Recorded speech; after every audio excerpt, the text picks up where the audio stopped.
അവസാനം അലവി സഖാഫി തന്നെ ഇടപെട്ടു. അലവി സഖാഫി പറഞ്ഞു, ഇബ്നു തൈമിയ്യയെ സംബന്ധിച്ച് മുൻകാല ഇമാമിയങ്ങൾ പറഞ്ഞിടത്ത് നിൽക്കണം. അയാൾ മുബ്തദിയാണെന്ന് വിശ്വസിച്ചോളണം.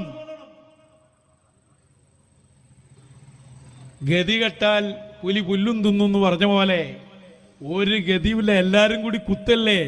ഇബ്നു ഹജർ തങ്ങളല്ലേ മോശാക്കിയത്. അയാളത് വിളിച്ചു പറഞ്ഞു. അയാൾ നമ്മളീ ഇടക്ക് പറഞ്ഞിട്ടുണ്ട്, അതൊക്കെ ഉണ്ടായിക്കോട്ടെ, അതിപ്പോ അയാൾ നമ്മളെ പറയാന്നുള്ള അത്ഭുതമുള്ള കാര്യമൊന്നുമല്ല. അയാളിപ്പോ പുള്ള് പേരോളിനെ തിരുത്തുകയാണ്. ഔലിയാക്കന്മാർക്ക് കഴിവ് നൽകപ്പെട്ടിട്ടുണ്ട് എന്നാ അപ്പം ഇന്നലെ പ്രസംഗിച്ച്. കഴിവ് നൽകപ്പെട്ടിട്ടുണ്ട്, ഈ കഴിവില്ല എന്ന പേരോളിനെ തിരുത്തുക. ഈ പേരോളിനെ അടങ്ങാറാണ്ടാച്ചത് ലാസ്റ്റ് ഞമ്മക്കൊരു തട്ടും. അതാണ് നിൽക്കട്ടെ, അങ്ങനെ വിശദീകരിക്കുക. പിന്നെ പേരോണിന് കൊടുക്ക്, മുസ്ലിമീങ്ങളെ ഈമാൻ കാക്ക്.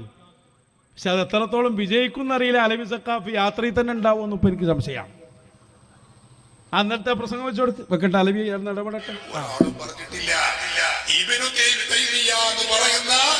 ഹിജറ 728 അന്തരിച്ച ഇബ്നു തൈമിയ്യക്ക് മുമ്പ് ഒരാളും പറഞ്ഞിട്ടേ ഇല്ല, ഇങ്ങനെ ഒരു വാദം പറഞ്ഞിട്ടില്ല. അത് പറഞ്ഞ ഇബ്നു തൈമിയ്യയെ കുറിച്ചാണെങ്കിലോ പണ്ഡിതന്മാരുടെ അഭിപ്രായം എന്താ? മഹാനായ ഇമാം ശൈഖുൽ ഇസ്ലാം ഇമാം അഹ്മദ് ഇബ്നു ഹജർ അൽ-ഹൈതമി റഹിമഹുല്ലാഹ് അവിടുത്തെ ഗ്രന്ഥങ്ങളിൽ ഫതാവൽ ഹദീസിയയിൽ അല്ലേ, അത് മറ്റു കിതാബുകളിലൊക്കെ പറഞ്ഞതെന്താ? അദ്ദേഹം അദ്ദേഹം വഴി പിഴച്ചവനാണ്, മറ്റുള്ളവരെ വഴി പിഴപ്പിക്കുന്നവനാണ്. മാത്രമല്ല അല്ലെങ്കിൽ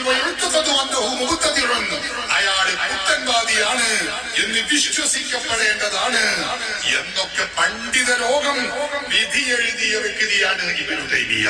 കറക്റ്റ്. ഒരു ബിഗ് സല്യൂട്ട് കൊടുക്കായാക്ക്. അല്ലെങ്കിൽ എന്ത് വായിച്ചാലും കുഴപ്പമില്ല. എന്തായാലും ഞാൻ ചോദിക്കട്ടെ, പേരോട് അബ്ദുറഹ്മാൻ സഖാഫി ഹയാത്തിലില്ലേ? അയാൾ നിങ്ങളെ യാത്രയിൽ കൊണ്ടു നടക്കുന്നില്ലേ? ഏതെങ്കിലും ഒരു സ്ഥലത്ത് ഇബ്നു തൈമിയ്യയെ സംബന്ധിച്ച് ഇബ്നു ഹജർ പറഞ്ഞ ആ വാചകം, ഏത് വാചകം? ളാല്ലുൻ മുളില്ലുൻ അബ്ദുൻ ഖദലഹുല്ലാഹ് ഇതൊന്ന് വായിച്ച് നേർക്ക് നേരെ അർത്ഥം വെക്കാൻ പേരോടിനെ വെല്ലുവിളിക്കുകയാണ് ഞങ്ങൾ. അലവി സഖാഫി വായിച്ച് അയാളെ കഷ്ടക്കാലം തുടങ്ങി. അയാൾ അഭിമുഖം വരുന്നുണ്ടെന്നാ പറഞ്ഞു. വരട്ടെ, ഞങ്ങളും കാത്തിരിക്കുകയാണ്. നിങ്ങൾ ഉള്ളിൽ നിന്ന് നടക്കുന്ന ഈ സമരത്തിന് ഞങ്ങളുടെ പിന്തുണയുണ്ട്. തദ്ബീർ